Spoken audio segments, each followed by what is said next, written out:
재물 가지고 산을 넘고 들을 건너 별 따라 왔도다. 한일 밤에 밝은 별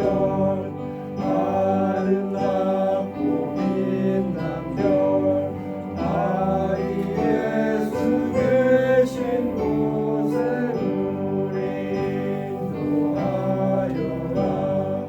베들레헴 인근에 나는 왕금 드리네. 영원토록 모든 백성 다스려 주소서. 한일 밤에 밝은 별 아름답고 빛난 별 아기 예수 계신 곳에 우리 인도하여라.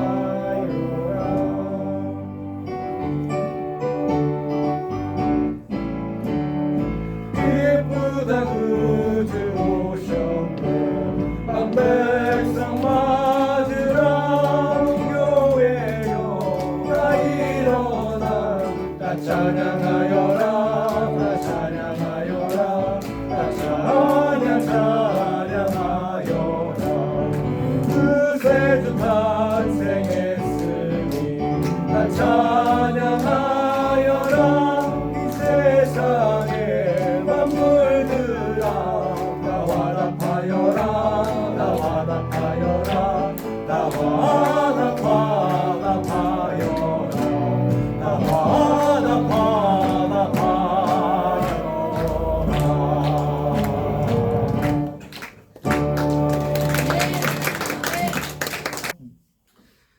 오늘은 주님의 오심을 기다리는 대림절 셋째 주일이고요. 우리는 죄인들의 중보 되시는 예수님을 한번 생각해 보려고 합니다.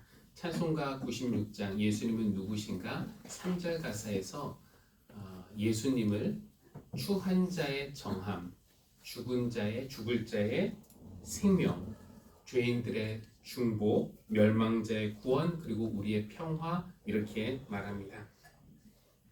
1절과 2절은 이 성인들 혹은 종교 창시자들의 어떤 보편적인 특징을 포함한다면은 3절부터는 좀 예수님만의 도드라진 그런 특징들이 나타나는 것 같아요. 이게 무슨 말인가 하면은 1절에서 2주 전에 우리는 우는 자의 위로 되시는 주님, 그리고 2절에서는 눈먼 자의 빛 되시는 예수님을 전했는데, 사실 다른 종교에도 이런 특징들이 있습니다.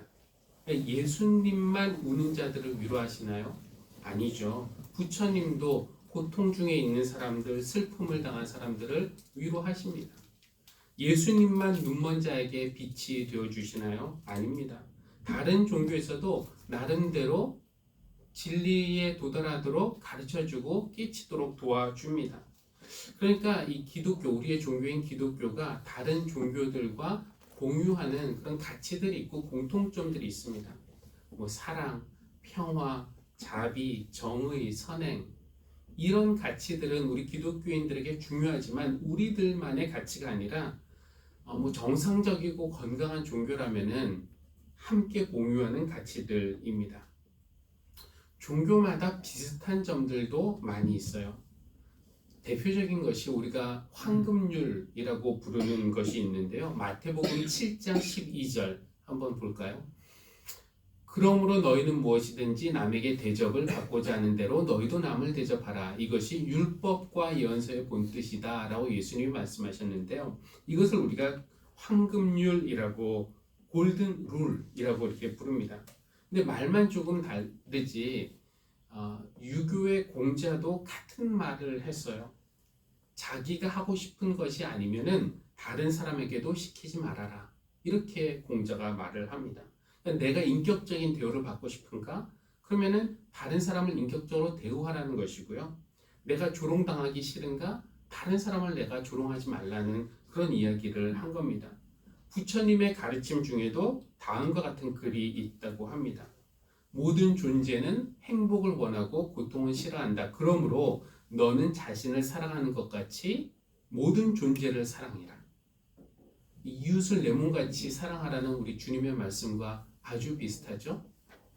이 종교로서 이슬람은 우리에게 좀 이질적으로 느껴지지만 그들의 경전인 꾸란에는 거의 같은 말이 있습니다. 너희는 사람들에게 대접받고자 하는 대로 그들을 대접해라. 그러면 너희는 공평하게 행하는 자들이 될 것이다. 힌두교 경전에도 예수님이 하신 말씀과 거의 똑같은 말이 있습니다. 너는 자신이 받고자 하는 대로 남에게 대접하라. 이것이 법의 정수다. 다 비슷하죠. 이렇게 보면은 그냥 이런 얘기 들으면은 그럼 종교라는 것이 결국 다 같은 것을 추구하고 같은 것을 가르치면은 다 거기서 거기 아닌가 생각하기가 쉬워요. 예수님도 우는 자를 위로하시고 부처님도 고통당하는 자를 위로하시면 내가 예수님을 믿으나 부처님을 믿으나 다 같은 거 아닌가요? 예수님은 눈먼 자를 눈뜨게 해주신다고 하지만 다른 종교도 깨달음에 이르도록 가르쳐 준다면 불교나 유대교나 힌두교나 이슬람교나 무엇을 믿든지 괜찮지 않나요? 하고 묻기도 합니다.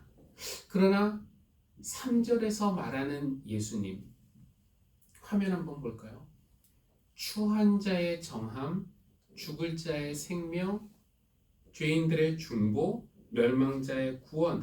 이것은 다른 종교에서는 좀 찾기 힘든 예수님만의 그런 특징들이 아닌가 하는 생각이 듭니다.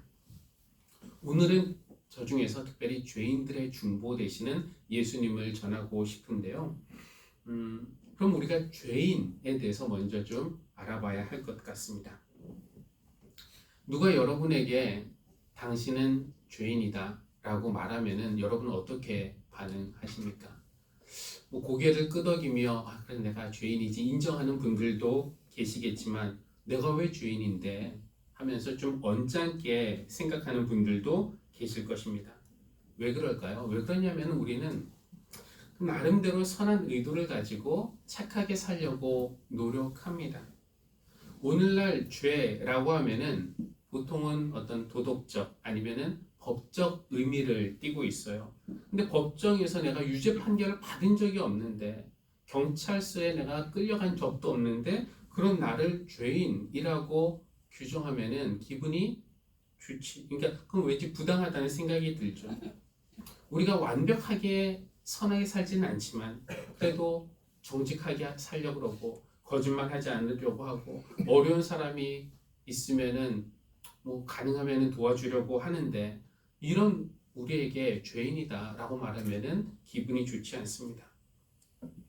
그런데 우리 기독교 신앙의 출발점이 내가 죄인인 것을 깨닫는 것부터 시작이 되기 때문에 이 첫 번째 단계가 되지 않으면은 내가 죄인이다라는 걸 깨닫는다는 것은 내가 구원받을 필요가 있는 사람 이것이 되지 않으면 다음 단계로 넘어갈 수 없어요. 그 다음에 나오는 예수님이 중보자 되시고 구원자 되시고 이런 이야기가 소용이 없습니다. 내가 죄인이 아니고 구원받을 필요가 없는데 예수님이 구원자 되시는 것이 무슨 소용이 있겠습니까? 그러니까 내가 육지에 있다고 생각하면 구명조끼가 필요 없다고 생각하는 것과 마찬가지예요. 내가 죄인인 것을 인정한다? 이것은 내가 바다에 빠졌구나. 내가 가만히 있으면 죽을 수밖에 없구나. 라는 것을 안다라는 것입니다. 내가 왜 죄인인데? 라는 질문에 답을 한번 세 가지로 해보려고 하는데요. 혹시 내가 죄인인 것이 설득이 되지 않으시는 분들이 계시다면은 이 설명이 좀 설득이 되면 좋겠습니다. 첫 번째는 기독교의 전통적인 설명은 원죄라는 것이에요. 인간의 원죄. 하나님이 아담과 하와를 창조하신 후에 그들에게 모든 것을 허락하셨지만 딱 한 가지 허락하지 않으신 것이 있죠. 선과 악을 알게 하는 나무의 열매는 너희가 먹지 말아라 라고 말씀하셨습니다. 먹으면 어떻게 된다고 하셨죠? 먹으면 죽는다. 좀 반응해 주셔도 괜찮습니다. 먹으면 죽는다고 하셨어요. 그런데 아담과 하와가 그 열매를 먹었고 그것이 인간의 원죄가 되었다라는 것입니다. 근데 원죄는 그냥 아담 때에서 끝나는 게 아니라 자식은 부모님을 닮게 되어 있죠. 왜 닮습니까? 부모님을 보면서 살기 때문에 부모님을 따라하고 그 학습을 통해서 닮는 것도 있지만 기본적으로는 유전자를 물려받았기 때문에 부모를 닮습니다. 근데 원죄도 유전이 될까요? 최초의 인류인 아담이 죄를 지었기 때문에 그 죄가 나에게까지 유전이 되어서 내가 죄인이라는 것. 이것이 이제 교회의 일반적인 설명입니다. 그러나 조상의 죄는 조상의 죄고 그것 때문에 나까지 자동으로 죄인 취급받는다라고 설명하면은 그거는 조금 거부감이 드는 것도 사실입니다. 두 번째는 죄를 하나님과의 단절, 첫 번째가 원죄고 두 번째가 단절, 하나님과의 단절로 보는 것인데요. 하나님이 아담과 하와에게 그 열매를 먹으면 반드시 죽는다라고 하셨는데 선악과를 먹었을 때 그들은 어떻게 되었습니까?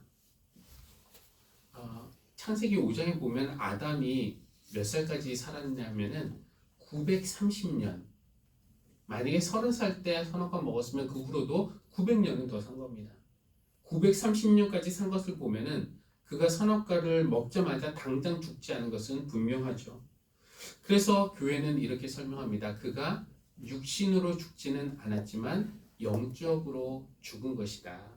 이 영적인 죽음이 하나님과의 단절이라는 것이에요. 뿌리가 뽑힌 나무처럼. 그럼 그 나무가 생명의 근원인 땅에서 단절된 것이죠. 지금은 살아있는 것처럼 보이지만 조금 더 있으면은 죽을 운명이라는 것입니다. 그 후에 태어난 아담의 후손. 아담의 후손은 이제 아담 때 하나님과 단절되었기 때문에 그 후에 태어난 아담의 후손은 단절된 상태에서 태어나게 된 것이죠. 그렇기 때문에 태어나자마자 비록 아무 죄를 짓지 않아도 이미 하나님과 단절된 상태, 즉 죄의 상태에서 태어났다라는 것입니다. 말이 좀 어렵게 들릴 수 있어도 죄를 지었기 때문에 죄인이 되는 것이 아니라 죄인이기 때문에 죄를 짓는다라는 설명입니다.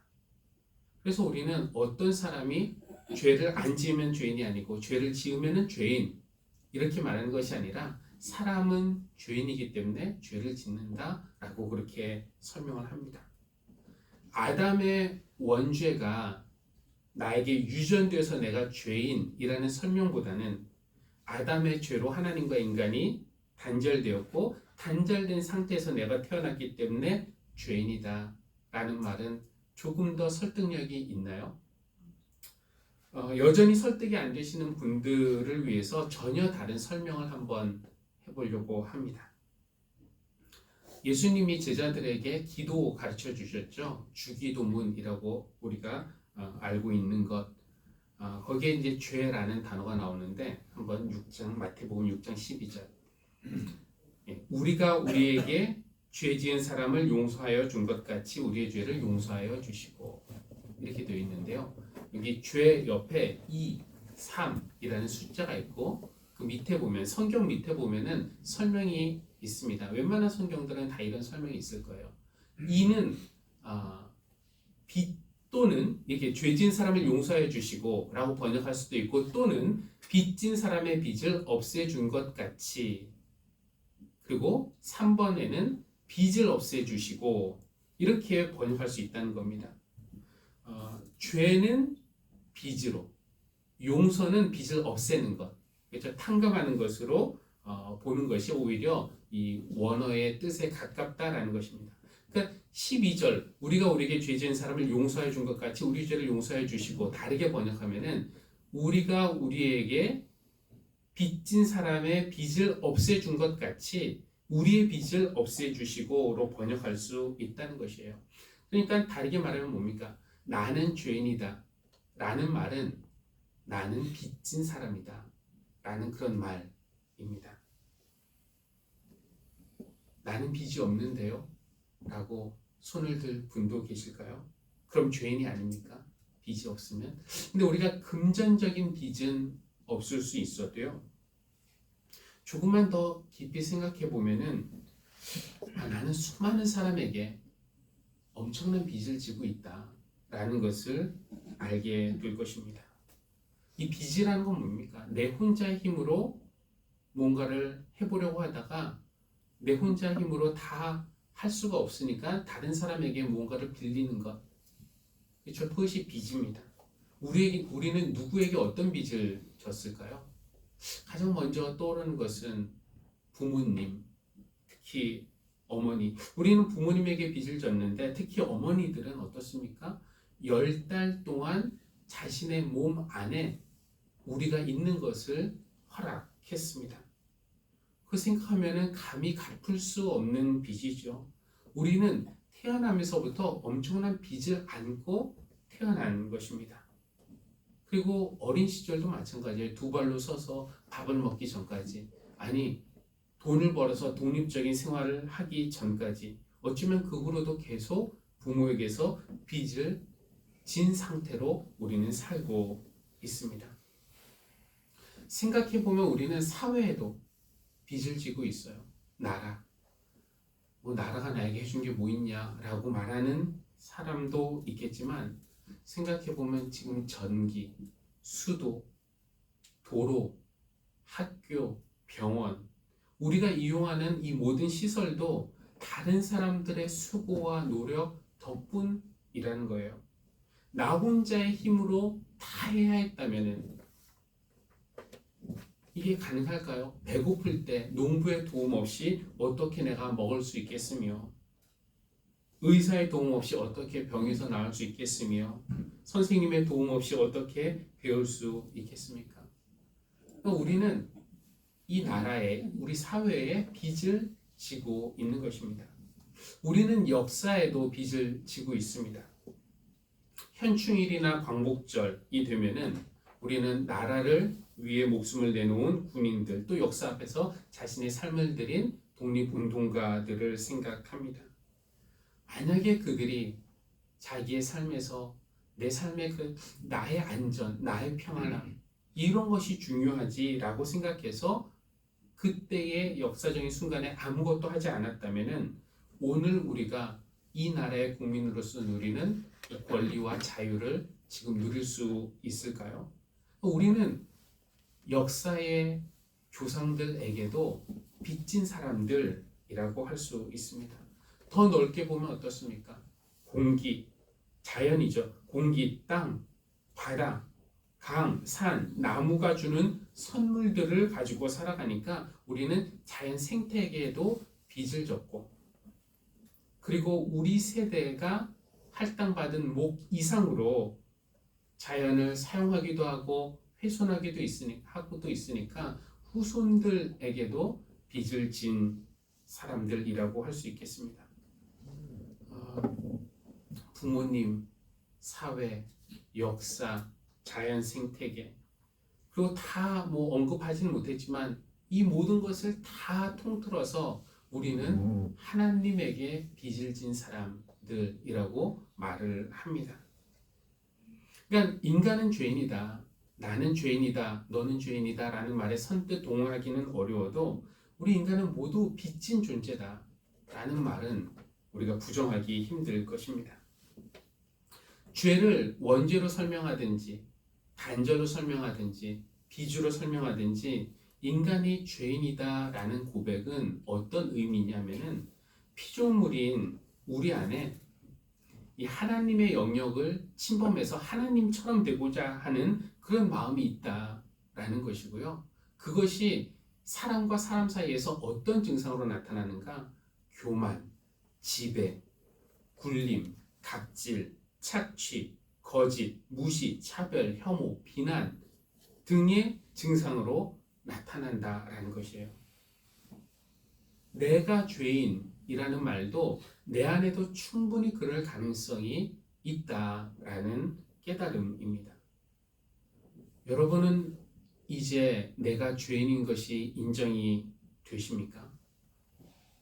제 경험상 어리고 착할수록 잘 인정이 안 되는 것 같아요. 예전에 아주 제가 보기에 착한 아이가 있었어요. 여러분들 중에서도 아실 만한 사람, 아실 수 있는 그런 사람이지만 또 녹화도 되고 있으니까 이름은 얘기하지 않겠습니다만, 제가 한 번은 설교를 하고 이 인간은 죄인이다라는 거에 대한 설교를 하고 예배실 입구에서 이렇게 기다리고 있는데 그때 그 학생이 초등학생이었거든요. 그 아이가 그러더라고요. 저는 그래도 인간이 착하다고 믿어요. 얼마나 귀엽던지. 저는 웃어줬습니다. 아, 그래, 너 착하지. 그리고 속으로 생각하기를 나도 네 나이 때는 그랬단다. 저도 그 나이에는 인간이 저는 선하다라고 믿었습니다. 그렇죠? 선한 힘. 그런데 나이가 들면서 제 행동과 제 마음을 관찰해 보니까 바람직하지 못한 행동을 꽤나 많이 하더라고요. 그래서 많이 양보한 것이, 그래, 내 안에는 선도 있고 악도 있다. 어떤 것에 내가 힘을 실어주느냐에 따라서 내가 선인이 될 수도 있고 악인이 될 수도 있다라고 한동안 그렇게 생각했습니다. 그런데 지금은 어떨까요? 제가 아까 그 곡을 선곡한 이유도 보소서 주님, 나의 마음을 선한 것 하나 없습니다 라는 가사에 훨씬 더 공감하기 때문에 그렇습니다. 전에는 죄인, 살인자라든지 성폭력범이라든지 이런 사람들 보면은 저 사람과 나는 완전히 다른 사람, 종이 다른 사람, 나는 그럴 가능성이 없는 사람이라고 생각했는데, 어렸을 때는 어느 날 깨달아지더라고요. 만약에 내가 저 사람으로 태어났으면 그의 부모가 내 부모였고, 그래서 내가 그런 유전자를 받았고, 그 부모로부터 유전자를 받았고, 그의 환경이 나의 환경이었다면 그가 당한 상처나 외로움이나 학대를 내가 당했다면 과연 나는 그 상황에서 다르게 행동했을까? 그러니까 내가 착해서 죄를 저지르지 않은 것이 아니라 죄를 저지를 만한 그런 조건을 아직 만나지 못했기 때문에 죄를 짓지 않았다라는 것이에요. 언제라도 죄를 저지를 조건이 형성만 되면은 얼마든지 죄를 저지를 수 있다. 나도 그런 생각을 하니까 나는 죄인이라는 말을 부정할 수가 없게 되었습니다. 상상을 해봅니다. 우리가 죽음 후에 하나님의 심판대 앞에 서게 될 때 컴컴한 중에 검사 역할을 하는 사탄이 등장을 합니다.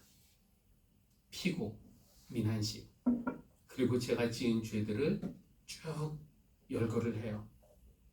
기소장이 길어도 너무 깁니다.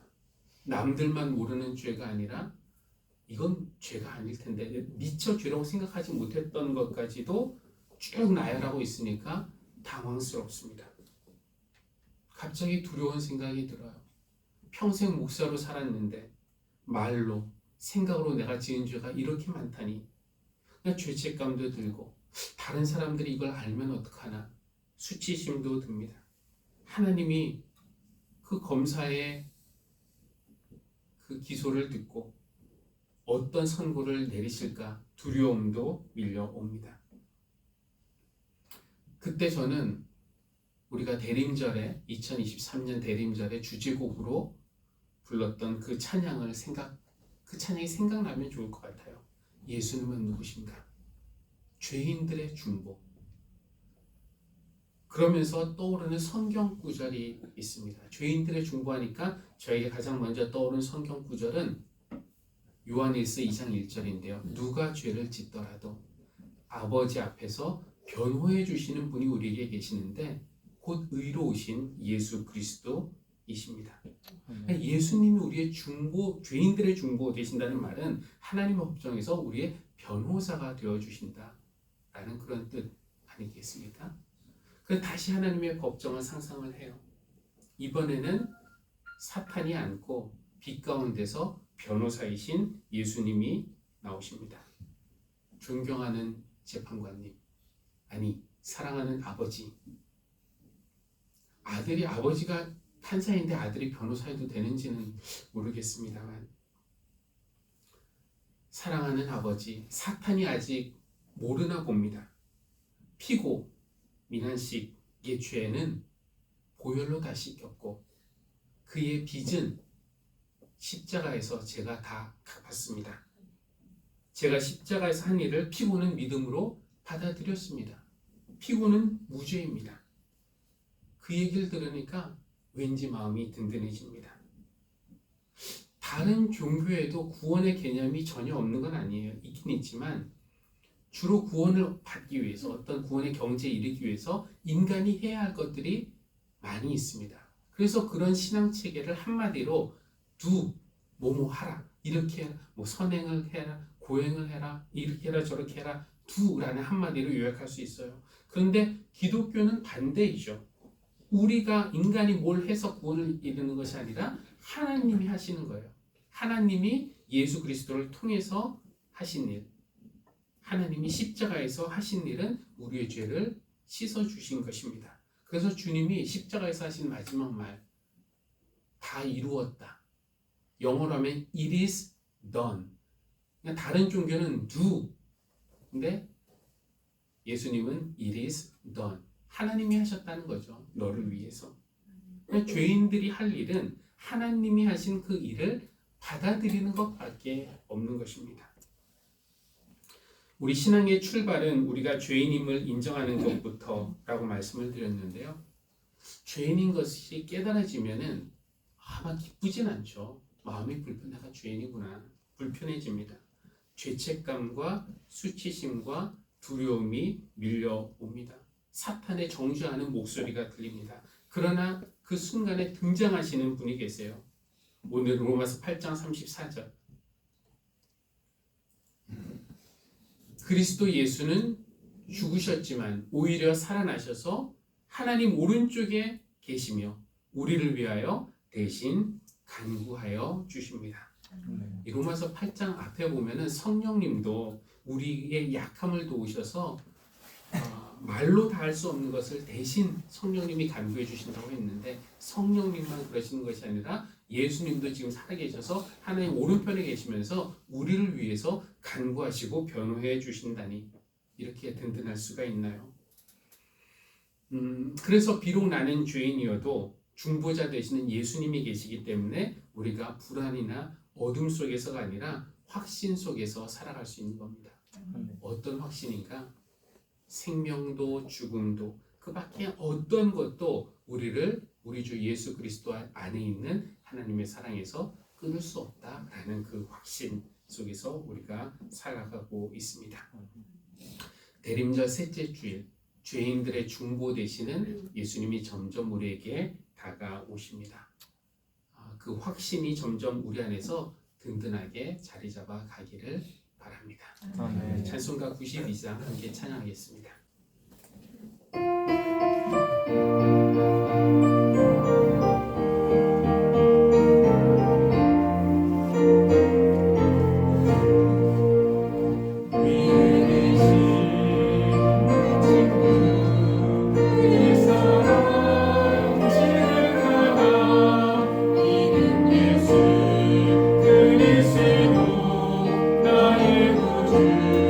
나의 친구 사랑하는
달 기간을 보내며 주님의 오심 앞에서 우리의 마음 또 우리의 삶을 솔직하게 살펴볼 때 우리 안에 선한 것이 하나도 없음을 깨닫습니다. 가끔 선한 마음이 들고 착한 일을 하는 것은 내가 하는 것이 아니라 내 안에 계신 주님이 하시는 것입니다. 우리는 유혹에 쉽게 넘어가고 언제든지 조건만 형성되면 죄를 지을 수 있는 위험한 사람들이지만 위에 계신 우리의 친구이신 주님은 우리를 위해서 십자가에서 죽으시고 살아나셨을 뿐만 아니라 지금 하나님 우편에 계시며 우리의 변호사가 되시고 우리를 위해 간구하심을 믿습니다. 아멘. 세상 그 어떤 것도 끊을 수 없는 주님의 놀라운 사랑이 우리를 감싸니 그 확신 안에서 평안을 누리게 하여 주시고 또 이런 주님의 사랑과 평화를 전하는 교회가 되게 하여 주십시오. 아멘.